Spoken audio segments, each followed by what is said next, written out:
Welcome back मित्रांनो. दुपारचे 3 वाजलेले आहेत आणि आजच्या उन्हाचा पारा आहे 44 ते 45 डिग्री सेल्सिअसच्या आसपास.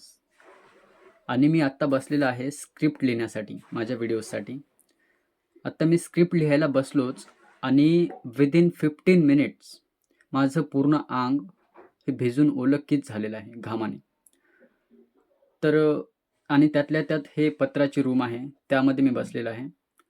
तर मला सांगायचं एवढंच आहे, की कोणत्याही क्रिएटरची मेहनत तुम्हाला दिसत नाही. त्याने बॅकग्राऊंडला किती मेहनत करते ते आपल्याला म्हणजे अंदाजाही लागत नाही. तर कोणत्याही क्रिएटरला असं डिमोटिवेट कधीच करू नका. होईल तेवढा त्याला प्रोत्साहित करा आणि त्याला समोर नेण्याचा प्रयत्न करा. क्रिएटर छोटा असो किंवा मोठा असो, त्याला खूप मेहनत लागते. त्याला अक्षरशः घाम गाळावा लागते एखादी व्हिडिओ क्रिएट करण्यासाठी. आणि प्रत्येकाची ते टेक्निक्स असतात वेगवेगळ्या, ते ठीक आहे. पण मेहनत सगळ्यांनाच करावं लागते. तर अशा प्रकारे आपणही एक चॅनल आता ओपन केलं आहे. तर आपल्या चॅनलला सबस्क्राईब करा.